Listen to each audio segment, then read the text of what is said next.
Mr. Charest, thank you so much for making the time this morning. Thank you, Rosemary. Brian Mulroney appointed you to cabinet when you were just a young fella, at 28, I think, and you were the youngest cabinet minister ever named. What did it mean to you at that time that he saw something in you? Well, it was an interesting story because I had opposed him during the leadership race. I had worked for Joe Clark, and they opposed me for my nomination. His camp tried to get someone else elected. I got through that. I was young, 25, elected at 26. And then we got to know each other. And I was pretty active in communicating for the party, and he brought me in.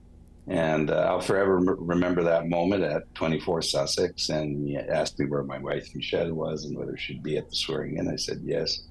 And he said something to me I'll never forget. He said, I'd never be Prime Minister of Canada if it weren't for my wife, Mila. And he said, we're like this. I remember and he asked me whether my dad would be there, and I said yes. And the next day at the reception, when he walked in, he went right for my father and read. My father, my father didn't hang around a lot at Rideau Hall, Rosie. And so, and Brian, my father was on top of the world. And so he understood those things in life and people, and he knew how to bring out the best of us. So I was on a cloud and delighted that he would invite me in to be in his cabinet.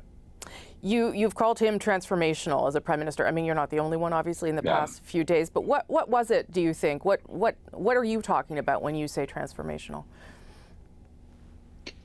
He understood that he was prime minister to do things. That was his view. I mean, he wanted to change the country for the better.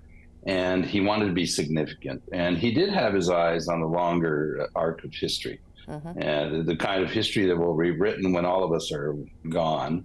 And so it's with that spirit that he did his mandate. So free trade was part of that. And the McDonald Commission made a recommendation. It was free trade is one of the oldest debates in Confederation. And so he seized that moment. He did. He knew how to seize that moment.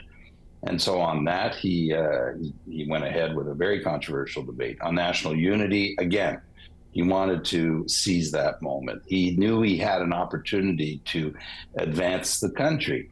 And more than anything else, he wanted to be the prime minister who could do that, and he did. I mean, he did get the agreement of Beach Lake. In the end, it was not approved, and that, for him, was just a terrible. It was something that he felt very, very strongly about, and he suffered from the fact that did not happen. And then on things like the GST, but also international policy, he understood the moment. On apartheid, Nelson Mandela, he understood that this was, in the bigger scheme of things, something extremely important, and that this was significant, and that he could do something. That maybe he wouldn't be, Canada's Canada, but we punched way above our weight, and he could do something about it, and he would do something about it. I was watching on Thursday a little bit of Radio-Canada when you were sitting there next to Lucien Bouchard. I mean, for anyone that follows Quebec politics, that in itself was quite a couple of hours of TV. But the the revelation that Monsieur Bouchard had reconciled with Mr. Mulroney, I don't know if you knew that, but what did you think hearing that? And what do you think it says about Mr. Mulroney as a person that they got to that point eventually? Well, it was a very painful experience for all of us when Mr. Bouchard left, very controversial, and history will judge a lot about that. To give you a bit of the context, when I moved to the Liberal Party of Quebec, I became an opposition leader. Lucien and I had not talked for 9 years. Yeah. And so Lucien and Brian's sentiment in regards to Lucien, he had made clear of how he felt. And I became Lucien. I reconciled also. Others reconciled. And I'm not to talk about me, but the point I want to make, Rosemary, is that a number of people around both men encouraged them to reconcile. Brian in particular. And I think his wife Mila, and friends of both people said, you should talk, and you should try to mend that relationship, because we know how far back that relationship went, and how important it was to both of them, and to Brian in particular. So we were happy to see that they had talked, and that they had at least met their fences. So and both of them, it's not surprising, they're complex individuals. People like Brian Mulroney and Lucien and others. I mean, they're complex individuals, and so there is some poetry in life, and those are moments of grace. And the reaction to all of this and that story is very interesting, because there's such an appetite out there in Canada and in politics for those moments of grace that we wish there were more of. What did he teach you about how to be a leader and I think a defender of Quebec's values, because you had to take on so much of that as well in your life and your career. What did he teach you about that? I learned how to become a leader of a political party from Brian Mulroney, and observing him and watching him.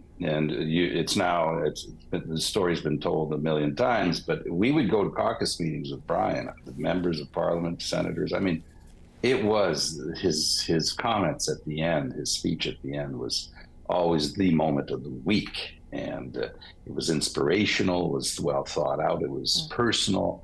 And he paid a lot of attention to his members of parliament, and he made his ministers very aware of that. I mean, if there was one unforgivable sin, it was for a minister to neglect a relationship with a member of parliament. That for Prime Minister Mulroney was unforgivable. So we paid attention. The first time I had a file in my writing that wasn't moving, and I was very frustrated. I asked to see him. This was before getting in the cabinet.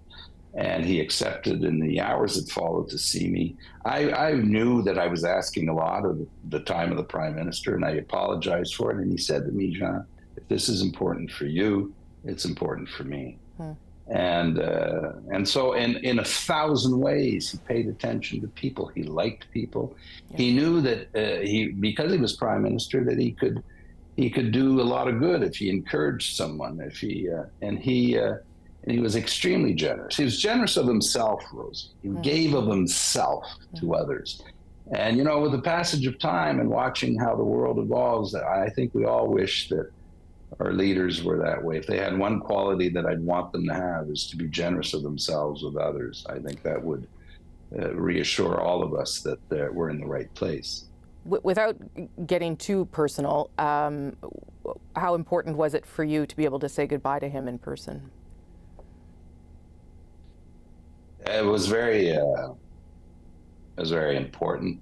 Through the relationship, he was on all the big decisions in my life.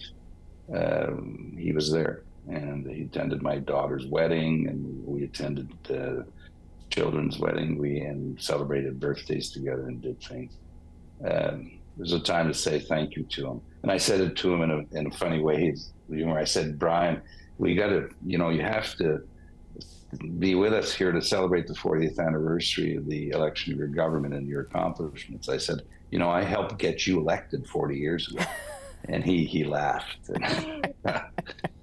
He was very, and he had a sense of humor, and he was the one who would call you when things were not going well, when things were difficult, and you knew he was always there. So we're losing not only a great Prime Minister and someone who made this country a better place. We live in his country, and I saw some of the headlines saying we're living in Brian's Canada. That's very true. But he also made us better individuals, and I hope that I learned a number of things that made me a better person. Mr. Charest, thank you. Thank you for sharing all that. I appreciate it. Thank you, Rosemary.